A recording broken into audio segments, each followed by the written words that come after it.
بسم اللہ الرحمن الرحیم۔ پروگرام اسلام اور ہم میں خوش آمدید۔ ایک مرتبہ پھر آپ کی خدمت میں حاضر ہوئے ہیں کچھ نئی معلومات کے ساتھ۔ آج کا ہمارا ٹاپک ہے سیدنا بابا فرید الدین گنج شکر علیہ رحمہ۔ آپ کے بارے میں ہم سوال جواب کریں گے۔ ان سوالات کے جوابات دینے کے لیے ہمارے مہمان ہمارے سامنے ہیں۔ میری دائیں جانب بیٹھے ہیں جناب محمد یونس مصطفی صاحب اور میری بائیں جانب بیٹھے ہیں جناب محمد فیضان قادری صاحب۔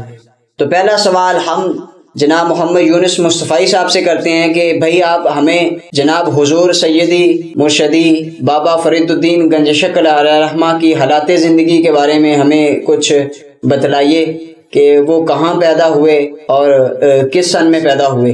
بسم اللہ الرحمن الرحیم۔ حضرت بابا فرید الدین علیہ رحمہ آپ جو ہے وہ 571 ہجری یا 569 ہجری، دو قول ملتے ہیں، ایک 571 ہجری کا ہے اور ایک 569 ہجری کا ہے۔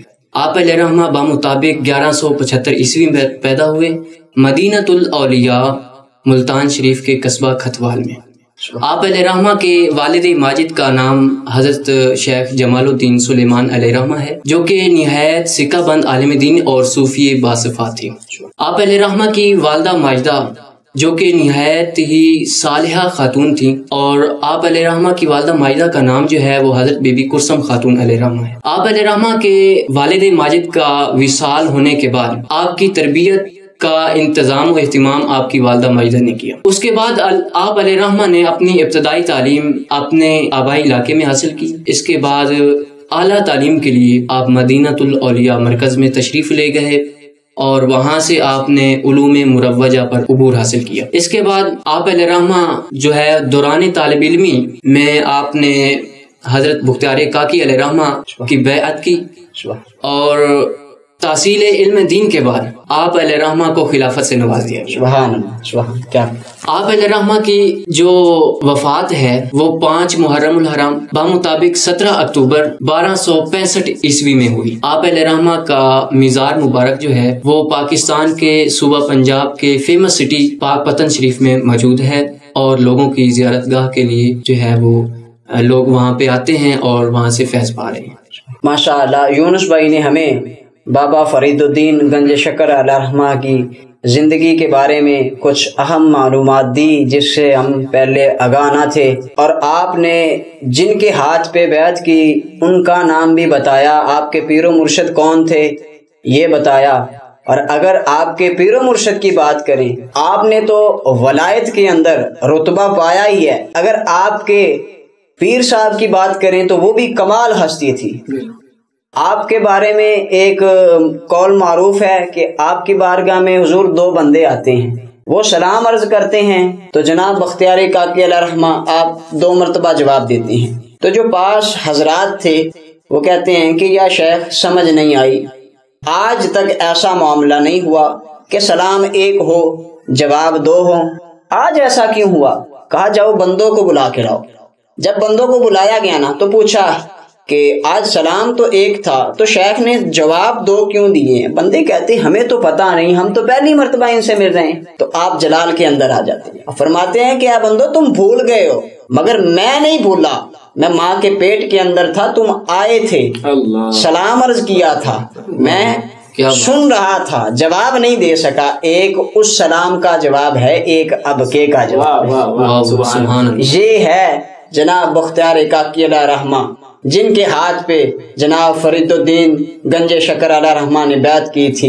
یہ تو شان ان کے پیر و مرشد کی ہے، تو ان کی صدقے سے اور آقا علیہ الصلوۃ والسلام کے صدقے سے آپ نے بھی بڑی شان کمائی ہے۔ تو فیضان بھائی آپ کی طرف آتے ہیں کہ آپ ہمیں بتائیں کہ کرامت کسے کہتے ہیں، اور اگر کوئی بندہ اس کا انکار کرتا ہے کہ کرامت کو نہیں مانتا تو اس پہ کیا حکم ہے؟ بسم اللہ الرحمن الرحیم، صلی اللہ تعالی علی النبی الکریم الامین وعلی آلہ واصحابہ اجمعین۔ کرامت ایک ایسا خرق عادت اور خلاف عقل کام ہے جو کسی ولی سے ظاہر ہو اور اس سے تحدی یعنی کوئی چیلنج مقصود نہ ہو۔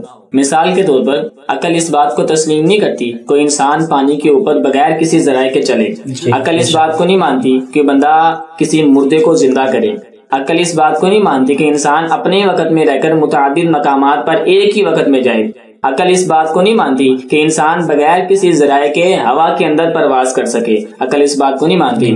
لیکن جو شخص اپنے آپ کو اطاعت الہی کا پابند کر لے اور گناہوں سے اجتناب کرتا رہے، گناہوں سے بچتا رہے اور معرفت الہی کے ساتھ قرب خداوندی میں جناب وہ خاص ہو جائے، رب تعالیٰ کا قرب حاصل کر جائے، اس شخص کے لیے پانی پہ چلنا بھی دشوار نہیں ہوگا، مردوں کو زندہ کرنا بھی دشوار نہیں ہوگا۔ رب تعالیٰ کا خاص قرب ان لوگوں پر ہوتا ہے۔ ایسے ہی رب تعالیٰ جتنے تمام امور جو ان سے ہے خلاف عقل امور جو ہیں، رب تعالیٰ ان کو زیر اثر کر دیتا ہے، بندہ ارادہ کرتا ہے اور اس سے کام سرزد ہو جاتا ہے۔ آئیے قرآن کی طرف، قرآن کہتا ہے کلما دخل علیہ زکریا المحراب وجد عندها رزقا قال یا مریم انا لک ھذا قالت هو من عند اللہ۔ قرآن کیا کہتا ہے؟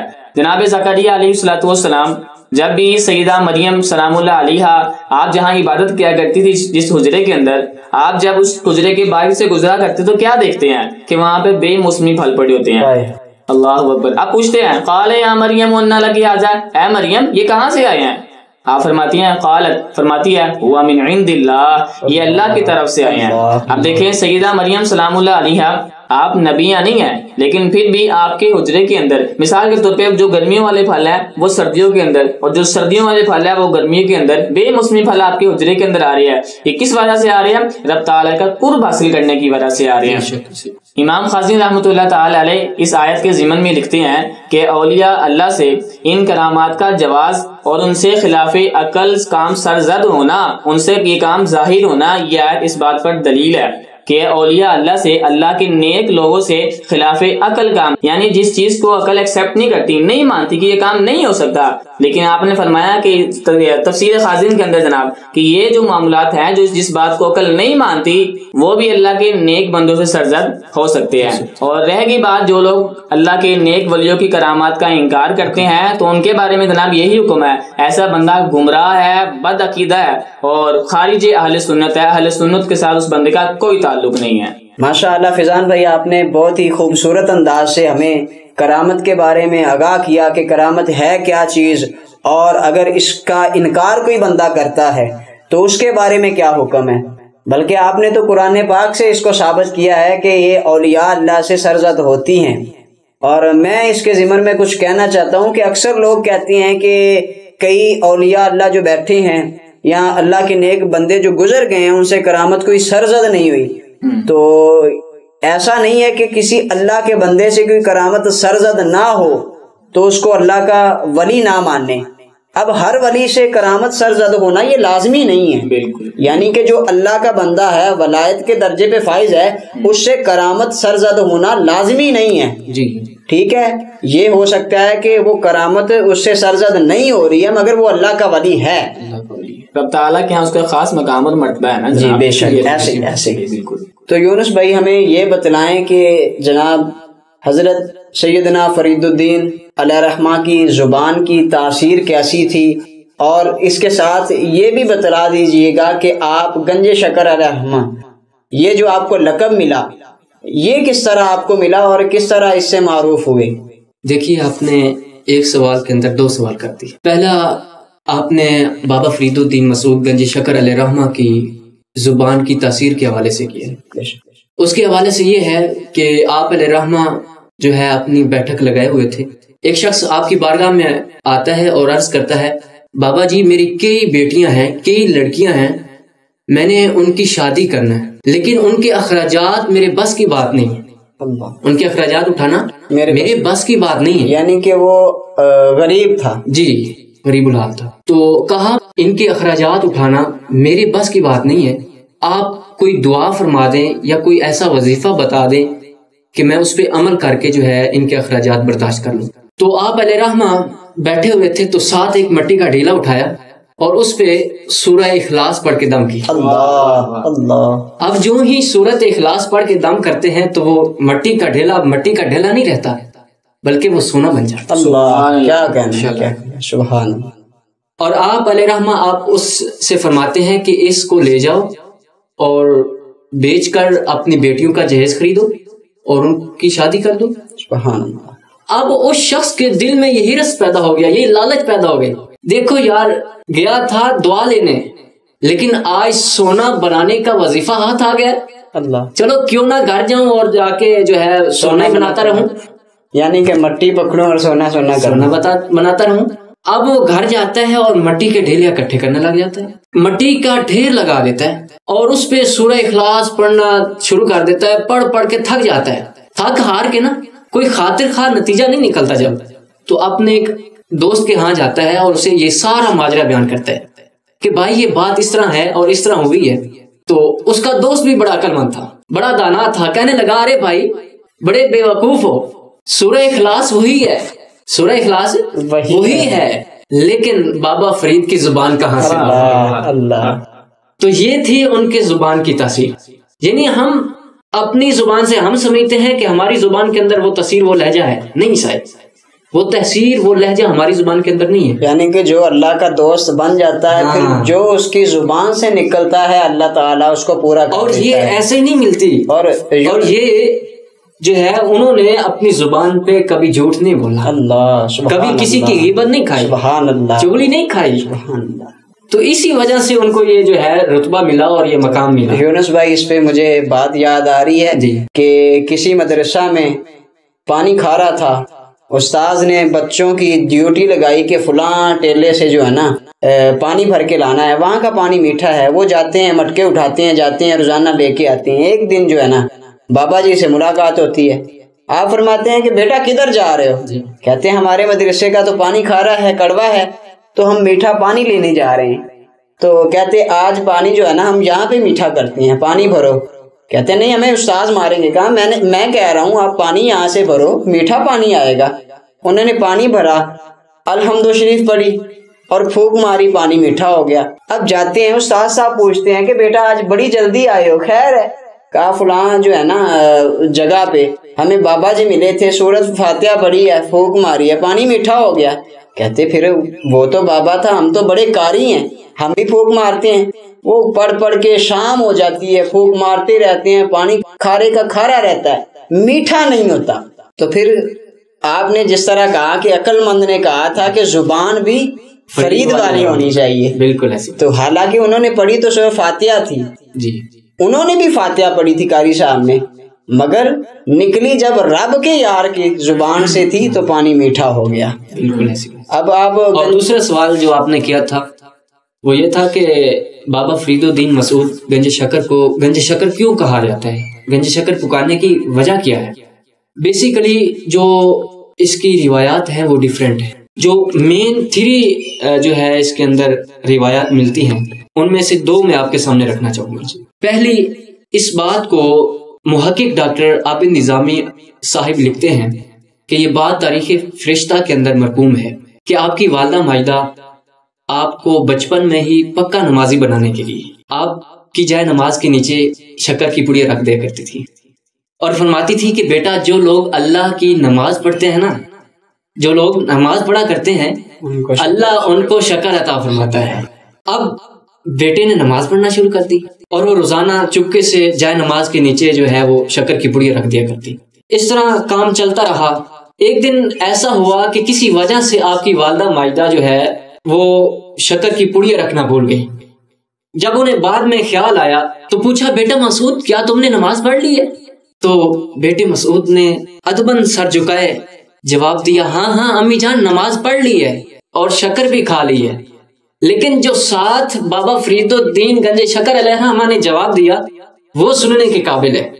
کہا امی جان آج جو شکر میں نے کھائی ہے اس کا جو لطف ہے, اس کے اندر جو لطف میں نے آج پایا, یعنی جو شیریں اور مٹھاس مجھے آج محسوس ہوئی ہے وہ میں نے پہلے کبھی محسوس نہیں کی. اللہ. تو اس وجہ سے آپ علیہ الرحمہ کی والدہ ماجدہ پریشان ہوئی, لیکن انہیں معلوم ہو گیا کہ اللہ نے اس کی مدد فرمائی ہے. اس کے بعد آپ علیہ الرحمہ کی والدہ ماجدہ نے آپ کو گنج شکر کے نام سے پکارنا شروع کر دیا. ایک وجہ تو یہ بنی, اور دوسری وجہ یہ بھی میں آپ کے سامنے رکھتا چلا جاؤں کہ آپ علیہ الرحمہ ایک مرتبہ 80 فاقے کاٹ چکے. ایک کتاب کے اندر آتا ہے کہ آپ 40 فاقے کاٹ چکے. جو میں نے پڑھا ہے وہ آپ کے سامنے بیان کرتا ہوں کہ آپ 80 فاقے کاٹ چکے تھے. نفس بھوکا تھا, الجو یعنی ہائے بھوک پکار رہا تھا. تو اسی نفس کو بہلانے کے لیے آپ علیہ الرحمہ نے کچھ سنگریزے یعنی کچھ کنکریاں لیں اور منہ میں ڈالیں. اب جو ہی وہ کنکریاں منہ میں ڈالتے ہیں اب وہ کنکریاں نہیں رہتی, وہ سنگریزے نہیں رہتے, بلکہ جو ہی منہ میں ڈالتے ہیں وہ شکر میں تبدیل ہو جاتے ہیں. اس وجہ سے بھی آپ علیہ رحمہ کو لوگوں نے گنج شکر کے نام سے پکارنا شروع کر دیا. یہ جو دو روایات رکھی ہیں اور یہ معتبر کتب کے اندر بھی موجود ہیں, اور اس کی وجہ سے آپ علیہ رحمہ کو گنج شکر کے نام سے پکارا جانا ہے.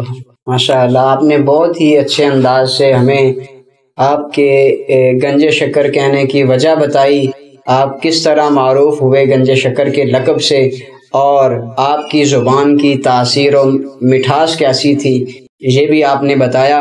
اور فیضان بھائی آپ اس بات پہ روشنی ڈالیے کہ حق فرید یا فرید یہ جو نعرہ لگایا جاتا ہے یہ کیسا ہے, لگانا جائز ہے یا نہیں؟ جی, حضرت تاجدار گولڑا پیر سید مہر علی شاہ صاحب رحمۃ اللہ تعالی, حضرت خواجہ خواجگان خواجہ فرید الدین مسعود گنج شکر رحمۃ اللہ تعالی علیہ, آپ کا نا عرس شریف آیا تو حضرت صاحب نے ارادہ فرمایا کہ چلیں آج بابا جی کے عرس پر چلتے ہیں. عرس پر تشریف لے گئے, مریدین کی ایک جماعت آپ کے ساتھ تھی. اچھا, جب وہاں پہنچ کے نا تو ایک مرحلہ ایسا آیا کہ کسی شخص نے نعرہ لگایا اللہ محمد چار یار حاجی خواجہ کتب فرید حق فرید یا فرید حق فرید. وہاں کسی شخص نے نعرہ لگایا تو انہی مجمع میں ایک شخص نے اٹھ کے سوال کیا بابا جی سے, حضرت تاجدار گولڑا سے سوال کیا کہ بابا جی یہ کیا ماجرا ہے, بڑی عجیب بات ہے, بڑے تعجب کی بات ہے, ہم تو اللہ کے ولی کے مزار پر آیا, یہاں پہ تو اللہ کا نعرہ لگنا چاہیے, یہاں نعرہ تکبیر اللہ اکبر کی آوازیں بلند ہونی چاہیے, یہاں پہ تو کام ہی الٹا ہو رہا ہے, یہاں پہ تو حق فرید یا فرید سارے حق فرید یا فرید کری جا رہے ہیں, یہاں پہ تو حق اللہ یا اللہ حق اللہ یا اللہ کی صدائیں آنی چاہیے, یہ کیا معاملہ ہے؟ بابا جی نے فرمایا او بندیا, او اللہ کے بندے پریشان نہ ہو, اور پریشان نہ ہو, سوال نہ کر, کیونکہ یہ خود حق فرید یا فرید نہیں بلکہ رب تعالی ان کی زبانوں سے حق فرید یا فرید نکلوا رہا ہے. اور پھر آپ نے ساتھ اس کی دلیل بھی دی. دیکھو شریعت کے بہت بڑے عالم تھے یہ جو بات کہی نا کہ اللہ تعالیٰ ان کی زبانوں سے حق فرید یا فرید نکلوا رہا ہے, اس بات کی دلیل دی کہ رب تعالیٰ کیوں نکلوا رہا ہے, دلیل دی, فرمایا قرآن پڑھ. قرآن میں رب تعالیٰ نے وعدہ فرمایا فَاذْكُرُونِي أَذْكُرْكُمْ, تم میرا ذکر کرو میں تمہارا ذکر کروں گا. سبحان اللہ. تو اس سے مطلب یہ نکلا کہ فرید جب تک دنیا کے اندر موجود تھے وہ حق اللہ یا اللہ حق اللہ یا اللہ کروایا کرتے تھے, اور فرید جب دنیا سے پردہ کر گئے تو مالک تعالیٰ جو ان سے حق فرید یا فرید قیامت تک کرواتا رہے گا. یہ معاملات ہے. اور اسی طرح ان بزرگوں کی مقبولیت رب تعالیٰ نے زمین میں رکھ دی ہے, انہوں نے ساری زندگی رب تعالیٰ اور اس کے حبیب صلی اللہ علیہ وسلم کی فرما برداری میں گزاری ہے, ان کی پیروی کی ہے. اب ان کا فیض ان کو یہ مل رہا ہے کہ قیامت تک آنے والے لوگ جو ان سے حق فرید یا فرید کہتے رہیں گے. ماشاء اللہ, آپ نے بہت ہی اچھے انداز سے ہمیں حق فرید یا فرید کہنے کی وجہ بتائی, اور ماشاء اللہ قرآن پاک سے دلیل دی کہ اللہ تعالیٰ نے فرمایا فَاذْكُرُونِي أَذْكُرْكُمْ, کہ تم میرا ذکر کرو اور میں تمہارا ذکر کرتا ہوں. یعنی کہ رب تعالیٰ ذکر اس طرح کرتا ہے کہ رب اپنے بندوں کے ذمہ لگا دیتا ہے کہ یہ بندہ میرا ذکر کر رہا ہے, بندوں تمہارا کام ہے کہ تم اس کا ذکر کرو. بالکل ایسے کیا کہنے. تو یہ تھا ہمارا پروگرام جو کہ بابا فرید الدین گنج شکر علیہ رحمہ کے حالات کے بارے میں اور آپ کی زندگی کے بارے میں تھا. اگر آپ کی اخلاقیات اور آداب کے بارے میں بتاؤں تو آپ اتنے مؤدب تھے کہ جب حضور داتا صاحب کی بارگاہ میں آپ حاضری کے لیے آتے تھے نا تو دور کسی ٹبے کے اوپر بیٹھ کے دعا مانگا کرتے تھے. کسی نے عرض کی یا شیخ آپ دربار پہ کیوں نہیں جاتے, تو آپ فرماتے ہیں کہ میں اتنا قابل نہیں ہوں کہ حضور داتا صاحب کی چوکھٹ پہ جاؤں, یعنی کہ میں گناہ گار ہوں. یہ ان کی عاجزی اور انکساری ہے. کیا بات, یہ ادب کی ہے. یعنی کہ ہمیں بھی اگر ہم جاتے ہیں نا مزارات پہ تو ہمیں جو ہے نا مہذب طریقے سے جانا چاہیے اور عاجزی کے ساتھ جانا چاہیے. یہ جو ہم تکبر اور غرور ہے اس کو مزارات سے, بلکہ ہمیں تو اس کو زندگی سے باہر نکالنا چاہیے. بالکل ایسی. آج کا ہمارا پروگرام اس بات پہ ختم ہوتا ہے, اور اگر کسی بھائی کو کسی متعلق کوئی سوال ہو وہ کمنٹ باکس میں رابطہ کر سکتا ہے. والسلام.